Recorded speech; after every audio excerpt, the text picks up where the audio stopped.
పట్టుదల మనకు ఉండాలి. ఎప్పుడైతే పట్టుదల మనకు ఉంటుందో అప్పుడు క్రైస్తవుడు ఎదగటానికి అవకాశము ఉంటుంది. పట్టుదల అనేది మనకు లేకపోతే ఆత్మీయంగా కానీ ఆధ్యాత్మికంగా కానీ కుటుంబంలో కానీ జీవితంలో కానీ దిగజారటానికి అవకాశం ఉంటుంది. కాబట్టి క్రైస్తవులైన మనకి ఏముండాలంటే పట్టుదల చాలా ప్రాముఖ్యంగా ఉండాలి. ఈరోజు మనందరికీ పరుగు పందెం అంటే తెలుసు. ఒక 10 మందిని నిలబెడతారు. ఈ 10 మందిని నిలబెట్టిన తర్వాత 10 మందిని పరిగెత్తమని చెప్తారు. 10 మందిని పరిగెత్తమని చెప్పినప్పుడు 10 మంది గెలుస్తారా అంటే 10 మంది గెలవరు. ఎంతమంది గెలుస్తారు? ఒకరే గెలుస్తారు. ఈ 10 మంది కూడా అనుకుంటారు ఏంటంటే నేను గెలవాలి అనుకుంటారు, కానీ పట్టుదల ఉన్నవాడు మాత్రమే గెలుస్తాడు. ఈరోజు నీ జీవితంలో కూడా మన జీవితంలో కూడా ఎవరి జీవితంలో అయినా కూడా సరే నీ జీవితము దేవునిలో నువ్వు ఎదగాలి అంటే నీలో ఉండాల్సిన ప్రాముఖ్యమైన విషయం ఏంటంటే పట్టుదల ఉండాలి. ఈ పట్టుదల ఒక వ్యక్తికి లేకపోతే ఆ వ్యక్తి నానాటికి దిగజారిపోతాడు, ఆత్మీయతలోకి అడుగంటి పోవడానికి అవకాశము ఉంటుంది. ఆదికాండం 32వ అధ్యాయము 24వ వచనం. యాకోబు ఒక్కడు మిగిలిపోయెను, ఒక నరుడు తెల్లవారు వరకు అతనితో పెనుగులాడెను. తాను అతన్ని గెలవకుండాట చూచి తొడగూటు మీద అతన్ని కొట్టెను. అప్పుడు అతడు ఆయనతో పెనుగులాడుట వలన యాకోబు తొడ గూడువలసెను. ఆయన తెల్లవారుచున్నది గనుక నన్ను పోనిమ్మనగా అతడు నీవు నన్ను ఆశీర్వదించితే గాని పోనీననెను. ఆయన నీ పేరేమనగా అతడు యాకోబు అని చెప్పెను. అప్పుడు ఆయన నీవు దేవునితోనూ మనుషులతోనూ పోరాడి గెలిచితివి గనుక ఇక మీదట నీ పేరు ఇశ్రాయేలే గాని యాకోబు అనబడదెను. అప్పుడు యాకోబు నీ పేరు దయచేసి నాకు తెలపమనను. అందుకు ఆయన నీవెందు నిమిత్తం నా పేరు అడుగుచున్నావని చెప్పి అక్కడ అతన్ని ఆశీర్వదించును. యాకోబు ప్రాణభయము చేత అందరినీ, కుటుంబాన్ని, పిల్లలందరినీ కూడా వాళ్ళ అన్నని ఎదుర్కొనుటకు పంపించి యాకోబు ఒక్కడే ఒక రాత్రంతా కూడా దేవుడితో గడిపాడంట. మీకు ఒక మాట మీకు తెలియజేస్తాను, ఆలోచించండి వాక్యంలో. అదేంటంటే యాకోబు ఒక్కడు మిగిలిపోయాను, ఒక నరుడు తెల్లవారు వరకు అతనితో పెనుగులాడును అనుంది. ఒక నరుడు రాత్రంతా కూడా దేవుడితో పెనుగులాడుతున్నాడంట. ఏమని పెనుగులాడుతున్నాడంటే నన్ను ఆశీర్వదించమని పెనుగులాడుతున్నాడు. నిజానికి పట్టుదల కలిగిన ప్రార్థన, పట్టుదల కలిగిన విశ్వాసముతో యాకోబు దేవుని ఎదుట ప్రాధేయపడుతున్నాడు, దేవుణ్ణి గోజారుతున్నాడు, కన్నీటితో దేవుని ఎదుట మోకాల్లోని ప్రార్థన చేస్తూ ఉన్నాడు. ఈరోజు మేము తెలుసుకోవాల్సిన విషయం ఏంటంటే మనము చేసే ప్రార్థనలో పట్టుదల ఉంటే అది ఎటువంటిదైనా కూడా ఆశీర్వాదము దేవుడు ఖచ్చితంగా మనకి ఇస్తాడు. అటువంటిదే ఇక ప్రార్థన మనం చూడొచ్చు. 25వ వచనం అంటది, తాను అతన్ని గెలవకుండాట చూచి తొడగూట మీద అతన్ని కొట్టాడంట దేవుడు. ఎక్కడ కొట్టాడంట? తొడగూడు కొట్టాడంట. ఎందుకు తొడ మీద దేవుడు యాకోబును కొట్టాడు అంటే యాకోబు మోకాల్లోని బ్రతిమలాడుతున్నాడంట. నిశ్చయముగా నన్ను ఆశీర్వదించు, నువ్వు ఆశీర్వదిస్తే కానీ నిన్ను పోనీయను అన్నాడు. ఎవరిని పోనీయడంట? దేవుణ్ణి. ఎవరిని పోనీయడంట? దేవుణ్ణి. ఈరోజు మనము కూడా ప్రార్థన చేద్దాం. మనం చేసే ప్రార్థన ఎలా ఉంటుందంటే నేను మామూలుగా మీకు చెప్తూ ఉంటా, మనం చేసే ఈరోజు ప్రార్థన ఎలా ఉంటుందంటే దేవా నీకు స్తోత్రం, నాకు ఆత్రం, ఆమె నన్ను ప్రార్థన చేస్తాం. నిజానికి ఒక కష్టం మనకు వచ్చింది, ఒక రోగం మనకు వచ్చింది, ఒక బాధ మనకు వచ్చింది, ఒక ఇరుకు ఇబ్బందులు మనకు వచ్చింది, మన కుటుంబమే సమస్యలతో మునిగిపోతున్నప్పుడు మనకి గుర్తు రావాల్సిన లక్షణం ఏంటంటే పట్టుదలతో కూడిన ప్రార్థన మనకు ఉండాలి. చాలామందికి ఉడుము తెలుసా? ఉడుము. దానికి పెద్దలు ఒక పేరు పెట్టారు. ఏం పేరు? ఉడుము పట్టు అంటారు. ఏమి పట్టు అది? ఉడుము పట్టు. ఆ రోజుల్లో రాజుల యొక్క గృహాల్లోకి దొంగలు లేదా బందిపోట్లు ఎలాగ వెళ్ళేవాళ్ళు అంటే ఉడుముల్ని వెంట తీసుకునే వెళ్ళేవారంట. ఈ ఉడుముల్ని ఒక దారం కట్టి ఇసిరివి రాజు యొక్క గృహంలోకి వేసేవాళ్ళు, కోటలోకి వేసేవాళ్ళు. ఎప్పుడైతే ఉడుముని రాజు యొక్క కోటలోకి వేస్తారో ఈ ఉడుము వెళ్ళి గోడను గట్టిగా పట్టుకుంటుందని. గోడను గట్టిగా పట్టుకుని ఆ ఉడుము ఆ తాడుకి ఆయన పట్టుకుని దొంగ లేదా బందిపోటు ఈజీగా రాజుగారి కోటలోకి వెళ్ళడం జరిగేది. ఎందుకు నేను ఈ మాట చెప్తున్నానంటే, ఒక పట్టుదల కానీ ఒక వ్యక్తికి ఉంటే ఆ వ్యక్తిని ఖచ్చితంగా దేవుడు 100కి 100 రూపాయలు నడిపిస్తాడు. ఆ వ్యక్తిని దేవుడు 100కి 100 రూపాయలు ఆశీర్వదిస్తాడు. ఆ వ్యక్తిని దేవుడు అంచెలంచెలకు కూడా ఎదిగించడానికి అవకాశం తప్పకుండా ఉంటుంది. యాకోబు పట్టుదలతో ప్రార్థన చేశాడు రాత్రంతా కూడా యాకోబు ప్రార్థన చేస్తూ ఉంటే దేవుడికే విసుకొచ్చి నన్ను వెళ్ళనిస్తావా లేదా అని దేవుడు అడుగుతున్నాడు యాకోబుతో. అప్పుడు యాకోబు అంటాడు, నిశ్చయంగా నన్ను ఆశీర్వదిస్తేనే ఇక్కడి నుంచి కదులు నువ్వు, లేకుంటే నువ్వు ఇక్కడి నుంచి కదలొద్దు, నేను గట్టిగా పట్టుకుంటానని చెప్పాడు. గట్టిగా నేను పట్టుకుంటానని చెప్పినప్పుడు ఈ పట్టుదల చూసిన దేవుడు యాకోబు విషయంలో తొడ మీద కొట్టాడంట. ఎందుకు తొడ మీద కొట్టాడంటే మోకాలుని ఉన్నప్పుడు తొడలోనే బలమంతా ఉంటుంది. ఇప్పుడు తొడ గూటి మీద కొడితే, దేవుడు తొడ గూటి మీద కొడితే తొడ గూటి ఏమైందంటే వెలిసిందంట. ఏమైందంట? వాపు వచ్చేసింది. తొడ గూటి మీద దేవుడు కొడితే తొడ ఏమేసింది? వాపు వచ్చింది. ఇప్పుడు వాపు వచ్చింది కాబట్టి వీడు నన్ను వదిలేస్తాడని దేవుడు అనుకున్నాడు. నొప్పి అయినా భరిస్తున్నాడు, కానీ పట్టుదల మాత్రం యాకోబు విడిచిపెట్టడం లేదు. 26వ వచనం మీరు చదివినట్లయితే, ఆయన తెల్లవారుచున్నది గనుక నన్ను పోనిమ్మనగా అతడు నీవు నన్ను ఆశీర్వదిస్తే కానీ నేను నిన్ను పోనీయనెను. హల్లెలూయా. ఇలాంటి ఆత్మీయత, ఇలాంటి పట్టుదల ఒక నరుడికి లేదా ఒక విశ్వాసికి లేదా దేవుని బిడ్డలకి ఈరోజు మనకు ఉండాలండి. దేవుడు నన్ను ఆశీర్వదిస్తే అన్నిట్లో కూడా దేవుని యొక్క సహాయం నాకు ఉంటుంది.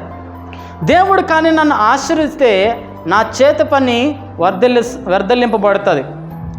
దేవుడు నన్ను ఆశీర్వదిస్తే నా కుటుంబంలో సమాధానం ఉంటుంది. దేవుడు నన్ను ఆశీర్వదిస్తే నేను ఎక్కడికి వెళ్ళినా దేవుని యొక్క సహాయం నాకు అందింపబడుతుంది. దేవుడు నన్ను ఆశీర్వదిస్తే నేను ఏ పని చేసినా ఆ పనిలో ప్రయత్నంలో దేవుడు సఫలాన్ని అందిస్తాడు. కాబట్టి యాకోబు అది తెలుసుకున్నాడు. కాబట్టి పట్టుదల కలిగి దేవుని యొక్క పాదాలు పట్టుకుని విడవకుండానట్లు ప్రార్థన చేసి ఆ వ్యక్తి ఆశీర్వాదాన్ని సంపూర్ణంగా పొందుకున్నట్లు, అనుభవించినట్లు మనం కల్లారై లేఖనాల్లో చూడండి 26. ఆయన తెల్లవారుచున్నది గనుక అతడు నీవు నన్ను ఆశీర్వదిస్తే కానీ నిన్ను పోనీనను. 27వ వచనం ఆశీర్వాదాన్ని దేవుడు ఇచ్చాడు చూడండి. ఆయన నీ పేరేమని అడగగా అతడు యాకోబు అని చెప్పాను. అప్పుడు ఆయన నీవు దేవునితోనూ మనుషులతోనూ పోరాడి గెలిచితివి గనుక ఇక మీదట నీ పేరు ఇజ్రాయేలే. ఎప్పుడైతే ఈ వ్యక్తి దేవునితో పోరాడి గెలిచాడో మోసగాడు అనే పేరుని దేవుడు తీసివేసేసాడు. తన జీవితంలో ఎన్నడూ లేనటువంటి ఆశీర్వాదాన్ని దేవుడు ఆ క్షణంలో ఇస్తున్నట్టు మనం చూడొచ్చు. పట్టుదల నీకుంటే ఆశీర్వాదానికి పొందడానికి అవకాశం నీకు ఉంటుంది. రెండవ విషయం మీకు చెప్తాను. హెబ్రీలు రాసిన పత్రిక 11వ అధ్యాయం 24వ వచనం. మోషే పెద్దవాడైనప్పుడు విశ్వాసమును బట్టి ఐగుప్తు ధనము కంటే క్రీస్తు విషయమైన నింద గొప్ప భాగ్యమని ఎంచుకొని అల్పకాల పాప భోగములు అనుభవించట కంటే దేవుని ప్రజలతో శ్రమను అనుభవించటం మేలని ఎంచి ఫరో కుమార్తె యొక్క కుమారుని అనిపించుట కంటే ఒప్పుకొనలేదు. ఏలయనగా అతడు ప్రతిఫలముగా కలగబో బహుమానమందు దృష్టి ఉంచెను. మోషే దేని మీద నమ్మకం ఉంచాడు అంటే కలగబో బహుమానం అనగా పట్టుదల కలిగి దేవుని యొక్క ఆశీర్వాదం మీద మోషే నమ్మకము ఉంచినట్టుగా ఇక్కడ మనం స్పష్టంగా చూడొచ్చు. దేవుడి నిమిత్తమై నీకు కష్టం వస్తే, దేవుడి నిమిత్తమై నీకు బాధ వేస్తే, దేవుడి నిమిత్తమై నీకు అవమానం కలిగినట్లయితే, దేవుడి నిమిత్తమై నిన్ను ఎవరైనా ఏడిపించినట్లయితే, ఎప్పుడైతే నువ్వు గొప్ప భాగ్యం అని అంగీకరించి నేర్చుకుంటావో అప్పుడు దేవుడు నీలో ఉన్న పట్టుదలను చూసి నిన్ను ఒక ఉన్నతమైన స్థానానికి హెచ్చించడానికి, ఎప్పుడైతే దేవుని పైన ఆధారపడడం నేర్చుకుంటామో ఖచ్చితంగా దేవుడు ఏదో ఒక రూపంలో కార్యాలు చేస్తాడు. కానీ ఈరోజు దేవుడి పైన ఆధారపడడం అనే పట్టుదల మనకు ఉండదు. అస్తమానం మనకుంటున్న పట్టుదల ఏంటంటే నేను పని చేసుకోవాలి, నేను కష్టపడుకోవాలి, నేను పని చేసుకోవాలి, నేను కష్టపడుకోవాలి, నేను పని చేసుకోవాలి, ఆదివారం మందుకు రానుకోకూడదు, నేను పని చేసుకోవాలి, ప్రార్థనకి సమయం ఉండకూడదు, నేను పని చేసుకోవాలి, మోకాళ్ళ శక్తి ఉండదు.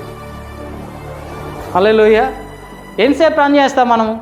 ఒక రోజంతా పని చేస్తాం, ఒక గంట 2 గంటలు పని చేస్తాం.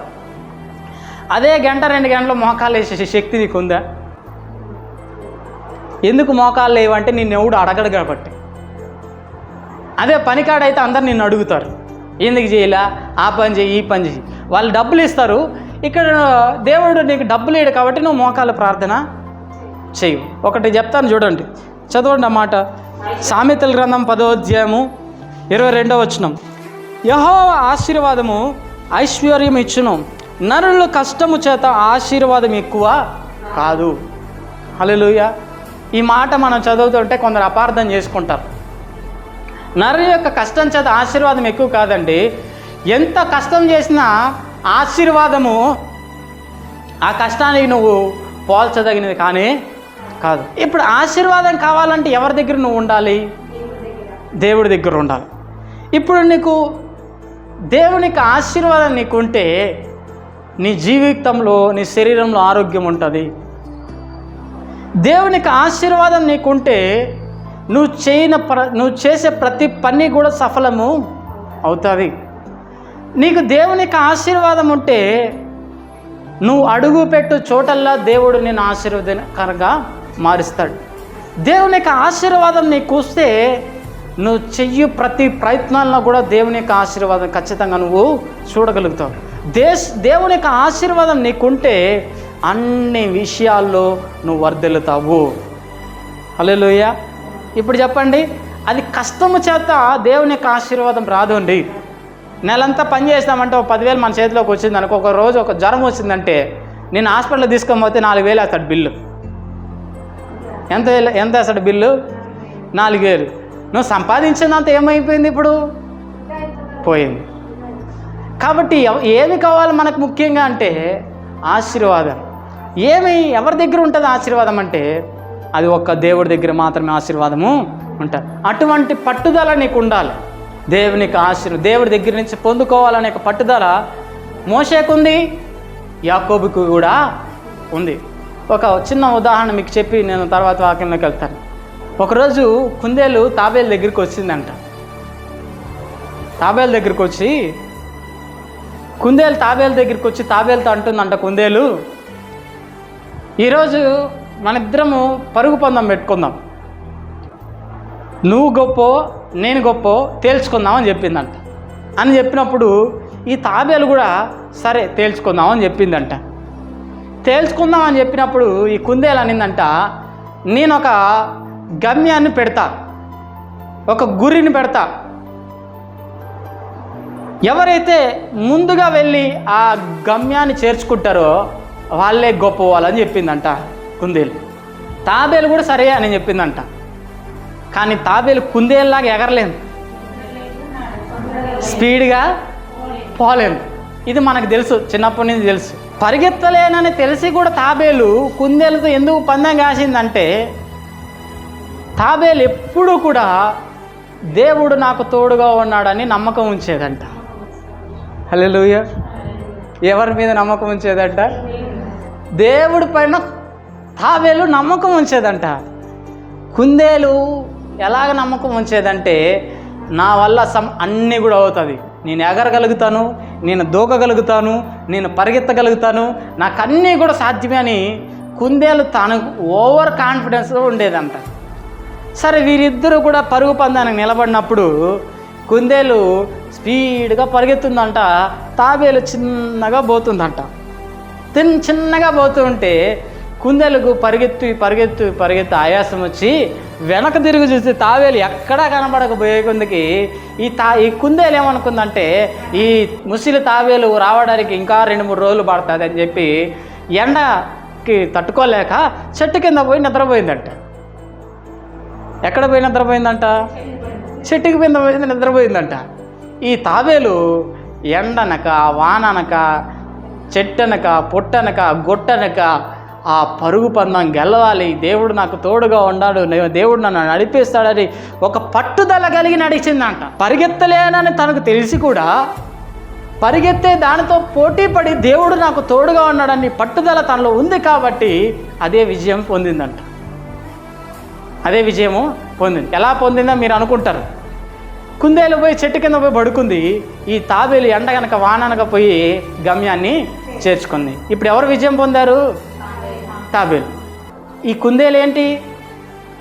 ఒక వ్యక్తి అనుకోవచ్చు నాకు బలం ఉంది, నాకు శక్తి ఉంది, నేను ఏదైనా చేయగలుగుతా అని అనుకోవచ్చు, కానీ ఏది చేయలేడు.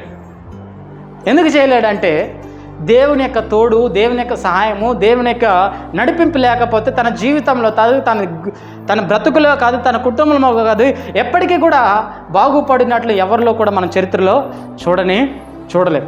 కాబట్టి ఒకటి తెలుసుకోవాల్సిన విషయం ఏంటంటే, గురి నీకుంటే, పట్టుదల నీకుంటే ఖచ్చితంగా విజయాన్ని నువ్వు కల్లారా చూడగలుగుతావు. ఒక రాజు ఉన్నాడు. ఈ రాజుకి ఒక భయంకరమైన క్యాన్సర్ రోగం వచ్చింది. ఈయన పేరు హిజ్కియా. దేవుడి యొక్క సేవకుడు వచ్చి ఆ ఇంటికి వచ్చి, రాజు ఇంటికి వచ్చి అంటున్నాడు, నీ ఇంటిని నువ్వు చక్కబరుచుకో, దేవుడు నిన్ను చంపివేయబోతున్నాడు అని చెప్పాడు. ఈ రాజు ఏం చేశాడంటే, రాజు కిరీటాన్ని తీసి పక్కన పెట్టి, సింహాసనాన్ని విడిచి పక్కన పెట్టి, ఒక గోడ దగ్గర మోకాళ్ళు వేసి గోడ తట్టు తిరిగి ప్రార్థన చేశాడంట. చదవండి అన్నమాట. యెషయా గ్రంథం 38వ అధ్యాయము 1వ వచనం నుంచి చదువుతున్నాను, చూడండి. ఆ దినములలో హిజ్కియాకు మరణకరమైన రోగము కలగగా ప్రవక్త ఆమోజు కుమారుడైన యెషయా అతని యొద్దకు వచ్చి, నీవు మరణమవుచున్నావు, బ్రతుకువు గనుక నీవు నీ ఇల్లును చక్కబెట్టుకొనమని యెహోవా సెలవిచ్చుచున్నాడని చెప్పగా, అతడు తన ముఖమును గోడ తట్టు తిప్పుకొని, యెహోవా యథార్థ హృదయంతో నీ సన్నిధి నేను ఎట్లా నడుచుకుంటును, నీ దృష్టికి అనుకూలంగా నీ సమస్తం ఎట్లా జరిగించుతును, కృపతో నన్ను జ్ఞాపకము చేసుకోమని హిజ్కియా కన్నీళ్లు విడుచుచు యెహోవాకు ప్రార్థింపగా. ఏమండి, ఒక రాజు దేవుడి దగ్గరికి కూర్చుని మోకాళ్ళు నీ కన్నీళ్లు విడిచి ప్రార్థన చేస్తాడా? రాజుకి గర్వం ఎక్కువ ఉంటుంది, అధికారం ఎక్కువ ఉంటుంది, సైనికులు ఉంటారు, మంత్రులు ఉంటారు, అధికారులు ఉంటారు. ఈయన చెప్పితే దేశమంతా కూడా నడుచుకోవాలి, అవునా కదా? అటువంటి వ్యక్తి అయినా కూడా దేవుని దృష్టిలో తన్ను తాను తగ్గించుకొని గోడ తట్టు తిరిగి మోకాళ్ళుని ప్రార్థన చేశాడు. ఎందుకు ప్రార్థన చేస్తాడంటే, దేవుడు తప్ప నాకు జీవితాన్ని ఎవడు కూడా ఇవ్వడు. ఒక రాజుకు తెలిసింది, ఈరోజు మనిషికి మనకు తెలియదు. ఒక రాజుకు తెలిసిపోయింది, దేవుడు తప్ప నాకు ఆరోగ్యం ఎవడు ఈడు, దేవుడు తప్ప నాకు అధికారం ఎవరు ఈరు, దేవుడు తప్ప నాకు ఎవరు కూడా బాగు చేయరని ఒక రాజుకు తెలిసిపోయింది. ఈరోజు మనకు తెలియదు, దేవుడు తప్ప నా జీవితంలో ఎవరు కూడా కార్యము చేయలేరని. కాబట్టి ఆ రాజు గోడ తట్టు తిరుక్కొని కన్నీళ్ళు విడిచి ప్రార్థన చేస్తే, ఏ సేవకుడైతే వచ్చి ఆ ఇంట్లో చెప్పాడో అదే సేవకుడికి మరలా దేవుడు చెప్పాడు. మరలా వచ్చి ఆ సేవకుడు చెప్తున్నాడు, హిజ్కియా నువ్వు కన్నీళ్ళు విడిచిట దేవుడు చూశాడు, దేవుడు చెప్తున్నాడు 15 సంవత్సరాలకి మరలా దేవుడు ఆయుష్ ఇవ్వబోతున్నాడు అని చెప్పాడు. ఎన్ని సంవత్సరాల ఆయుష్ అంట? 15 సంవత్సరాలు. చదవండి అన్నమాట, చూడండి 5వ వచనం. నీవు తిరిగి హిజ్కియా వద్దకు పోయి అతనితో ఇట్లనము, నీ పితరుడైన దావీదుకు దేవుడైన యెహోవా నీకు సెలవిచ్చినదేమనగా, నీవు కన్నీళ్ళు విరుచుట చూచి తిని నీ ప్రార్థన నేను అంగీకరించి ఉన్నాను. ఇంకా 15 సంవత్సరాలు నీకు ఆయుష్ ఇచ్చదును, మరియు ఈ పట్టణము నేను కాపాడదును, నిన్నును ఈ పట్టణమును అశ్షూరు రాజు చేతిలో నుండి పడకుండా నిన్ను విడిపించదను. ఇప్పుడు చెప్పండి, రాజ్యమంతటికి రాజు ఆయన అయినా కాబట్టి హిజ్కియా అయినప్పటికీ కూడా హిజ్కియా యొక్క జీవితం ఎవరి చేతిలో ఉంది? హిజ్కియా యొక్క ఆరోగ్యం ఎవరి చేతిలో ఉంది? హిజ్కియా యొక్క పదవి ఎవరి చేతిలో ఉంది? దేవుడు కూర్చో అంటే కూర్చోవాలి, లే అంటే లేయాలి, పని చేయాలంటే పని చేయాలి, అంతే. మరి ఈరోజు మనుషుడు ఏమైపోయాడు? నా శక్తి, నా జ్ఞానం, నా యొక్క ధైర్యం, నాకు తెలుసు, నా డబ్బు అనుకుంటాడు. ఒకటి చెప్తాను చూడండి, డబ్బు అందమైన పెళ్లి చేసేదేమో కానీ సంసారాన్ని చేయదు, అవునా కదా? సంసారాన్ని డబ్బు చేయలేదు. డబ్బు చేత అందమైన ఇల్లు కట్టుకుంటారేమో కానీ డబ్బు చేత మనశ్శాంతిని కొనుక్కోలేరు ఆ ఇంట్లో. ఈరోజు మనిషి అనుకుంటాడు, డబ్బు కోసం ప్రయత్నం చేస్తాడు, కానీ ఆ డబ్బు ఆ వ్యక్తికి ఎప్పుడు కూడా నెమ్మది ఇవ్వదు. దేవుడు ఆ వ్యక్తితో ఉంటేనే తప్ప ఏది కూడా ఆ వ్యక్తి కోరుకునే దక్కదు. ఇప్పుడు మనం పట్టుదల కలిగి ఎవరిని పట్టుకోవాలి? ఇప్పుడు దేవుణ్ణి పట్టుకోవాలి. మరి దేవుని పట్టుకుందామా లేకపోతే దేవుని విడిచిపెడతామా అన్నది నీ జీవితంలో నువ్వు జ్ఞాపకం చేసుకో. ఇప్పుడు 3 విషయాలు చెప్పాను నేను. ఒకటి, యాకోబు పట్టుదల కలిగి దేవుని పాదాలు పట్టుకొని కన్నీరుతో ప్రార్థన చేశాడు, దేవునికి ఆశీర్వాదాన్ని ఇచ్చాడు. పట్టుదల కలిగి పాదాలు పట్టుకుంటే తొడగూటి మీద కొట్టినా కూడా, వాపు వచ్చినా కూడా దేవుని మాత్రం విడిచిపెట్టల. రెండోది, మోషే ఐగుప్తు దేశంలో సుఖమును అనుభవించట కంటే దేవుని ప్రజల నిమిత్తమే నింద గొప్ప భాగ్యమని ఎంచుకొని పట్టుదల కలిగి క్రీస్తు యొక్క పని చేయటానికి, దేవుని సేవ చేయటానికి ముందుకు సాగాడు.